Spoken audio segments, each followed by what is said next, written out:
video, we'll be reacting to what if the Jedi rebuilt the Starlight beacon to save the Outer Rim. This is another Star Wars what if made by the Star Wars Galaxy, so make sure to subscribe to him and check out his original video. Links in the description. Subscribe to me as well, trying to reach 1,000 subscribers by the end of 2024. And without further ado, let's get into the video.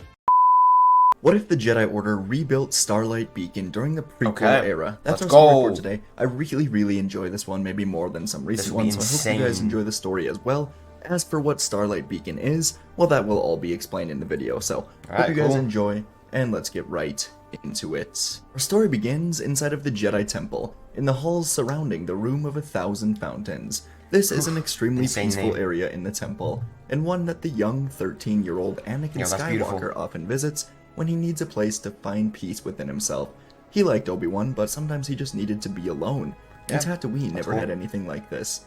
Heck, just seeing running water was like a miracle for Anakin on Tatooine, so these fountains helped give him perspective, and today he closed his eyes, trying to feel the Force around him. Outside of these halls, one of the oldest Jedi in the entire Order, Jedi Master Oppo Rancis, was walking by and he could actually feel Anakin through the Force in this moment. Bro, he was like a an fucking open storm slug. cloud. Oppo had never truly spoken to Anakin, but he was in the council chambers when the Jedi first interviewed him and deemed him unfit to be trained. Oppo now didn't have a huge problem with him being trained, as he believed it to be the will of the Force, and today, he believed the Force to be guiding him to Skywalker. So, Oppo sat next to him, his tail and his forearms tucked away, as he introduced himself to young Skywalker and asked what was bothering him. Anakin always liked when the Jedi Master spoke to him. It made him feel like a real person, rather than this chosen one that was thrown around all the time. So, he told Oppo that he recently met with Chancellor Palpatine, and the Chancellor took him to the Undercity of Coruscant. Palpatine had described to Anakin that the Senate was full of corrupt, greedy individuals. It doesn't seem to be a system of good people, and yet the Jedi dedicate their service to serving this Senate. Why? Anakin asked. Oppo enjoyed this openness from Anakin. It was a quality found less and less in the Jedi halls. And so Oppo said it didn't always used to be this way. Indeed. The Jedi once made an effort to serve the people of the entire galaxy, not just the Republic. And Anakin immediately asked what he meant. When living in the Outer Rim, Anakin truly never saw Jedi. He wished the Jedi were out there to help the slaves and stop the crime. That would be cool. And so Oppo got a bit more comfortable and began recalling history of the High Republic, saying, former Republic Chancellor Lina So's mission to bring the light of the Republic to the Outer Rim was meant to be the pinnacle of her great works. She wanted to create a series of state-of-the-art space stations known as Beacon. Bruh, she just looks like that green Sith girl, one of those Inquisitor girls. Like what, the third sister or some shit? She just looks like that. The first and only one to be completed was appropriately named Starlight, as it was envisioned to be the first of such stations constructed to bring greater prosperity to the frontier of the Outer Rim. Whoa. Oppo noticed Anakin was not only listening, but extremely intrigued. So, he continued on, saying, Starlight Beacon was the first ray of hope for many systems in this distant part of the galaxy, known as the Outer Rim. Indeed. The station was designed to broadcast a signal, a reassuring chime, that anyone with even the most rudimentary equipment could hear for hundreds of parsecs around the station. The sound would help everyone find their way. The Jedi Council lent more than just their support for this effort at the time, as Starlight Beacon was akin to a mobile, space-worthy Jedi temple. From that gleaming station, the Jedi worked hand in hand with the Republic to operate it and provide security. Now Anakin jumped in, exclaiming his admiration for a Jedi temple in space. He couldn't believe it, and with a small chuckle, Oppo recalled being in the Jedi area in Starlight Beacon, saying, Starlight featured its own Jedi quarter, from which the Padawans, Knights, and Masters who were stationed there might find a home among the stars. For many, a posting to Starlight Beacon was a great honor, rivaling postings at the Great Temple on Coruscant. Many Jedi, either posted to the beacon or just passing through, would find a quiet spot for meditation among the station's biogardens. Each biosphere zone welcomed visitors to walk through recreations of various worlds in the Outer Rim territories. Really To cool. support the Republic's mission of greater prosperity, a merchant's tower brought traders together, each with a variety of supplies. Starlight's docking bay was a flurry of activity, as ships of every type came to find food, fuel, and new opportunities. The Republic's arrival to this corner of the Outer Rim caused a flurry of activity. as traders packed transports to the brim to move goods before taxes may be imposed. However, many simply sought a safe refuge to rest, and those looking for a break could grab a drink in a quiet tap bar named Unity, a welcoming area for those who seek a respite from the I wanna busy go to that bar, bro. galaxy. Get a After its whiskey. creation, Starlight Beacon instantly became a vibrant hub of Republic activity in the Outer Rim. From this towering space station, the Republic offered refuge, resources for all who came. Its med center, staffed with some of the finest doctors, surgeons, and medical technology the Republic could offer, took in the mounting sick or wounded, and with new foes seemingly around every turn, as the Republic expanded further into the Outer Rim, every medical bay was needed. Now Anakin curiously asked what Oppo meant by mounting foes. Who could stand against the Jedi and Republic? Ooh. And now Oppo had a distant look in his eye, as he recalled many battles involving the beacon, and he said, for more than a year the Jedi used Starlight Beacon as their base of operations to combat the Nile group. Oh, This was a group of I know criminals those guys, yeah. that largely controlled the Outer Rim, heavily opposed Jedi expansion. There were multiple attempts at sabotage, each discovered and deflected in short order by the beacon's Jedi defenders, but in the station's final days, something weakened the Jedi of Starlight Beacon's connection to the Force. A sense of dread fell upon many of them. This seemingly slight disruption allowed the Nile to infiltrate deep into Starlight Beacon's core, Damn. where they set upon their task to sabotage the Damn. very heart of the great station. When the Jedi felt the explosion, it was already too late. Starlight Beacon could not be saved. Oh, Everyone man. still wonders what caused the Jedi disruption in the Force. Some say the Sith were reborn that day. Others think Starlight was just orbiting a dark side planet. Either way, Starlight was destroyed, and so many people died that day, including many great Jedi and friends. Now Anakin stayed silent, and Oppo gave him a kind smile before saying, the Jedi ventured into the Outer Rim, believing we could help usher in an age of prosperity by sharing the light of the Force in dark corners of the galaxy. For a time, we did achieve that goal. Billions of lives were saved by Jedi rescuers. New That's great. systems joined the Republic, and through that partnership, we saved countless lives from natural and unnatural disasters. Starlight Beacon provided aid and safe harbor to thousands, and we learned so much about the galaxy along the way. The unintended consequence of our invention into the Outer Rim was that we awakened enemies who threatened our order in ways that we had not seen in generations. Wow. Anakin asked what happened after it was destroyed. Did the Jedi respond to these criminals? But Oppo said the High Council, led by Yoda, recalled all Jedi back to the Grand Temple on Coruscant.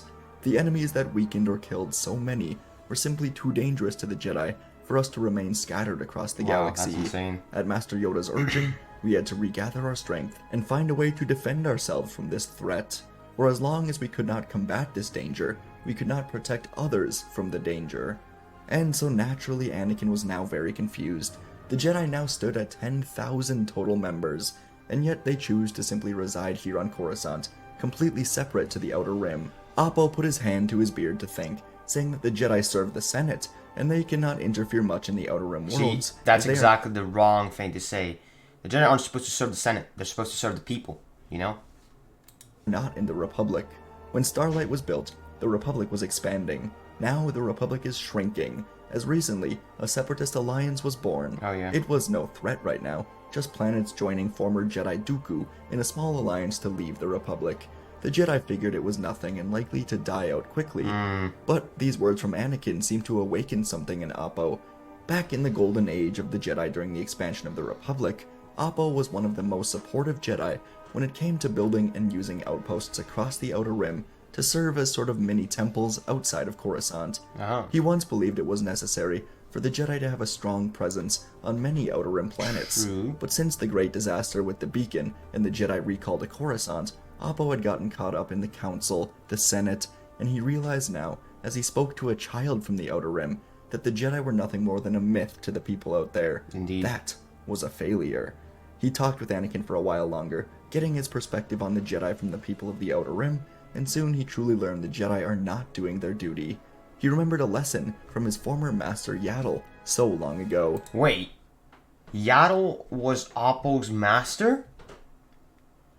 Huh? That's...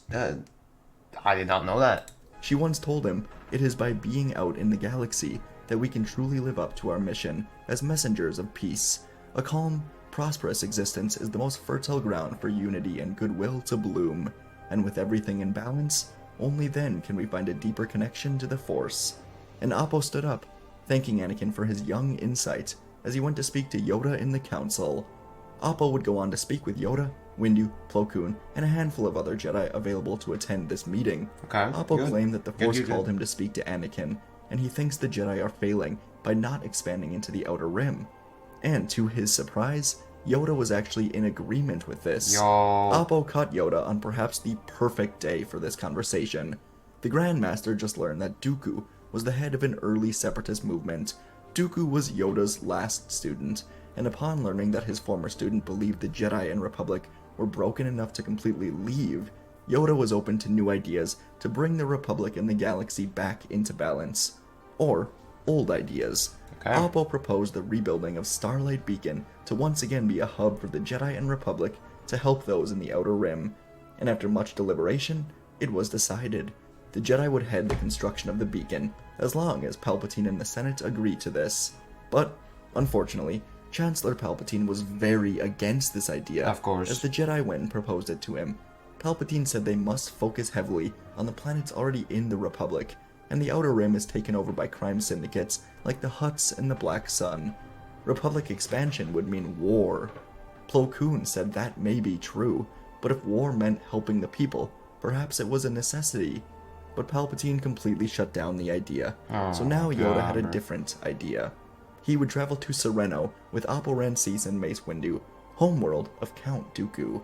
The Jedi were allowed entry into Dooku's castle, and they soon met with him at the Great Table.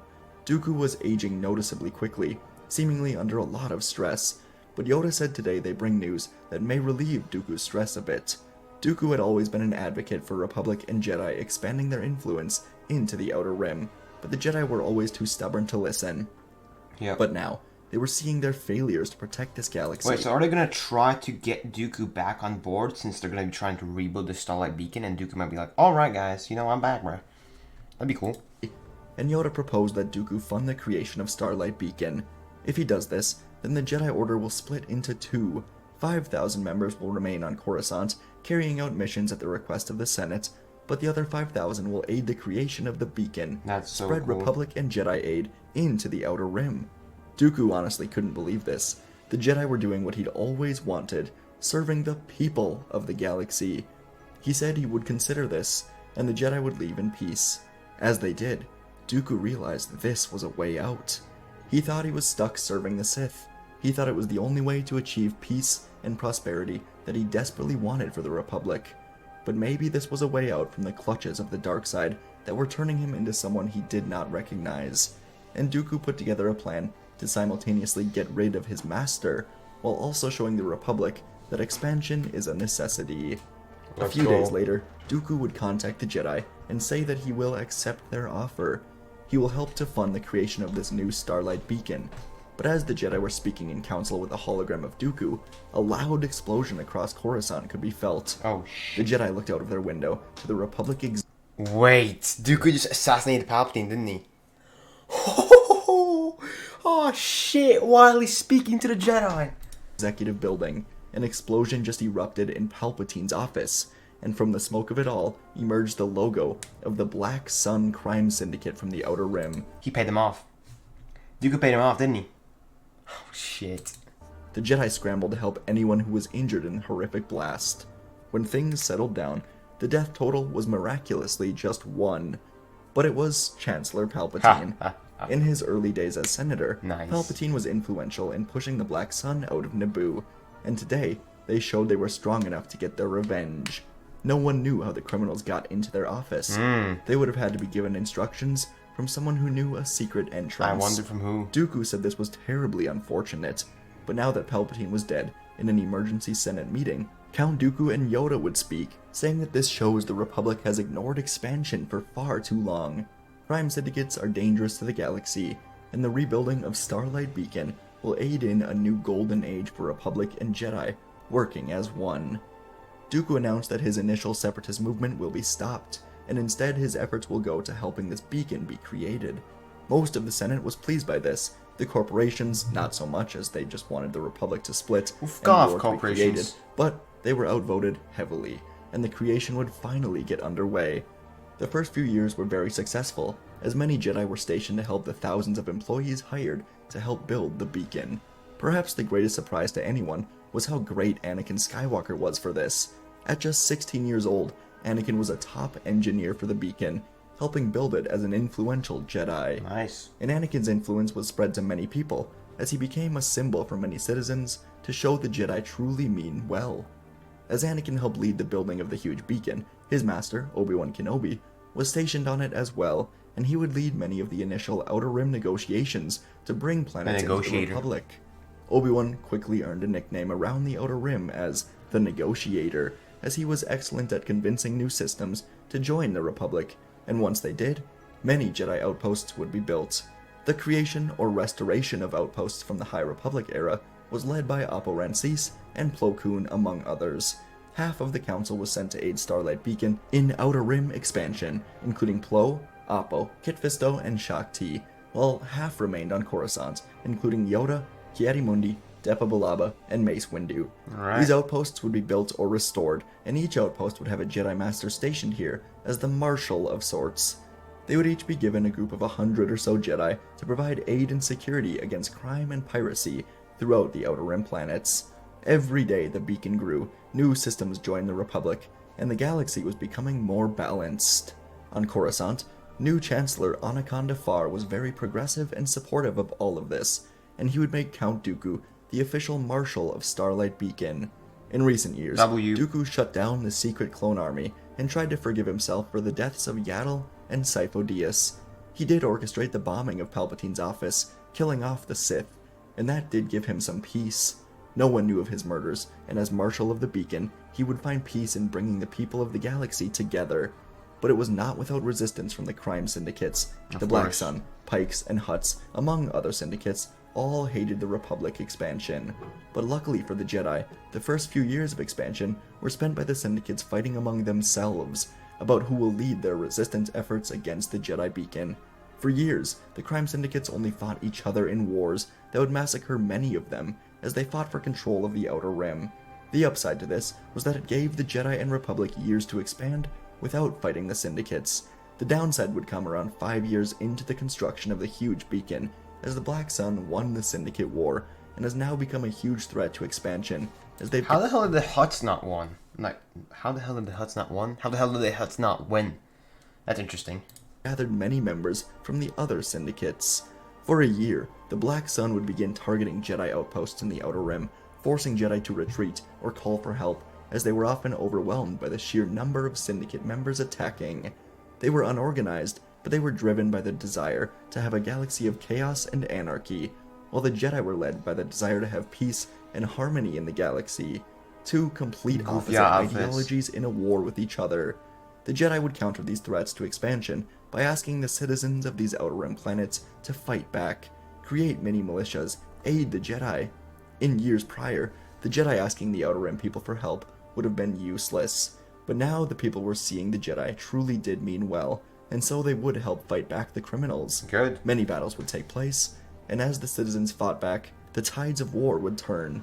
On Hetzel, Plo Koon was defending a Jedi outpost with around 70 surviving Jedi.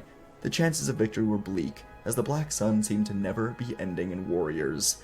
But in the final moments before retreating, the people of Hetzel charged into battle behind a group of Jedi Knights. What the hell? Goofy helmets, bro. That helped recruit them. The Black Sun were pushed out of Hetzel, with thousands of members taken prisoner, put into the huge prison on Starlight Beacon. The beacon was far larger than anyone expected, and could fit around 1 million people at a time. Shit. The tide of the Black Sun vs. Jedi war would turn as it spread to Mon Cala, which Kit Fisto defended successfully. Megiddo was defended by Jaro Tapal and his group of Jedi. The same happened on Turkana, under the protection of Shaak Ti. The Jedi and Republic fighters were winning, but the climax of the war would come on one fateful day.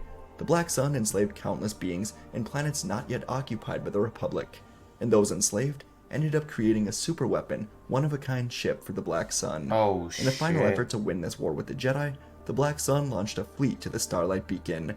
There was, of course, a heavy Republic fleet protecting the beacon, But as the Black Sun fleet launched, the Republic quickly realized this was no ordinary battle. The lead supership from the Black Sun powered up a huge laser, firing it directly at the Starlight beacon. A large Jedi cruiser, piloted and protected by Master Pablo Jill, sped just enough to get Pablo? Fucking Pablo Escobar over here. in the way of the huge laser blast, sacrificing his life and the Jedi cruiser to save the Starlight beacon, and hopefully give the Jedi fighters time to respond. As the Jedi cruiser exploded from the laser cannon, Jedi scrambled into fighter ships to counter this fleet, while the laser powered back up. The most notable fighter for the Jedi was Anakin Skywalker, Let's go. and he flew through the air in the largest battle of this Jedi Syndicate war, taking out countless ships, trying to destroy the main ship, with the laser powering back up. From Starlight Beacon, Oppo Rancis was studying the ship's readings, and he discovered something crucial. The shields on the ship were powerful, but there was a few seconds where the shields shut down and all power is diverted to the laser. Oppo had an idea, and he felt the force flowing all around him. He boarded a Jedi fighter, flying straight into battle, but he watched the laser powering back up, then connected his comms to Anakin's, and Oppo told Anakin that he is the future of the Jedi, thanking him for helping the Jedi find their way once more. Anakin looked through the battle as Oppo waited for the Syndicate ship to shut its shields down to fire, and as they did, Oppo slammed his Jedi ship right into the laser gun. Oh, Without shit. shields, this sacrifice from Oppo caused the lead ship to implode from the inside, as the laser malfunctioned, causing the Black Sun ship to quickly explode, with many of Damn. its key members inside. Anakin felt Oppo become one with the Force. He closed his eyes a moment before finishing this battle and winning the long war. With the Black Sun defeated, the beacon would finally finish construction that month, and it was exactly what everyone dreamed of. Anakin Skywalker was now 22 years old, and he was famous around the Outer Rim. He was so beloved that Dooku gave up his role as Marshal of the Beacon, giving it to Anakin. This came at the time when Vice Chancellor of the Republic, basically the Chancellor of the Outer Rim expansion, Padme Amidala, arrived at the station with many senators from around the Outer Rim planets recently added to the Republic. Standing there in the Central Assembly Room at the heart of the Starlight Beacon, it was impossible not to get caught up in the emotions of that day. Everything the Republic stood for was on display today. Countless species stood united, representing planets from the deep core to the furthest reaches of the Outer Rim. Scientists, engineers, doctors, and teachers stood alongside senators, ministers, and royalty. Every prominent member of the Jedi Order was there that day, dressed in their finest ceremonial robes. They were not just there as partners to the Republic, but to present a salute of vibrant color, igniting their lightsabers at the very moment Starlight Beacon was completely Let's activated. go. It had been said thousands of times before that moment, but at that very second, it rang truer than ever. We are all the Republic. After its creation, the beacon became a vibrant hub of activity for the Republic in the Outer Rim. From the towering space station, the Republic offered refuge and resources for everyone who needed it. They would take in the mounting sick and all of the freed slaves they could find, offering hospitality and eventually setting them up with a new life. Marshal Skywalker and Chancellor Amidala dedicated their service to helping these people, and Starlight would be the first of many beacons that would be built over the years, as Republic and Jedi expansion would help integrate a new golden age of the Jedi-Republic partnership. Nice. Anakin and Padme would keep their relationship professional, as they were both so distracted by their work in this expansion. Obi-Wan would train Ahsoka Tano, as Anakin was busy, but Anakin, Obi-Wan, and Ahsoka would be very close, as they maintained peace together in this new, peaceful era. And folks, that is our story. First, Absolutely beautiful. What if I have to say, bro? Like just story magnificent. That I don't have words, bro. I don't have words, man. Beautiful story. Like I 10 out of 10. 10 out of 10. I'm giving it 10 out of 10. I have nothing more to say. 10 out of 10 for the story, man. And hey, let me know if you agree in the comments. Let me know what you would rate this what if out of 10 in the comment section down below. And yeah, thank you for watching. That's it for this video, guys. I hope you enjoyed. If you did enjoy, make sure to subscribe to the Star Wars Galaxy and check out his original video. Links in the description. Subscribe to me as I'm turning to 1,000 subscribers by the end of 2024. Like the video if you enjoyed. Turn your notifications on to be notified the next time I post a video like this. Share this video to anybody you know or know that might enjoy this video. And follow my Twitter. Link will be down below in the description of this video. And that's all I got for you guys today. Thank you so much for watching. This is the Force Preview. Well, I will see you next time. Hey, you didn't watch it? Well, check out the video on the left side of the screen, which is specifically recommended for you, or check out the playlist on the right of the screen, which contains similar videos to this one, made by me, of course. Hey, remember, subscribe.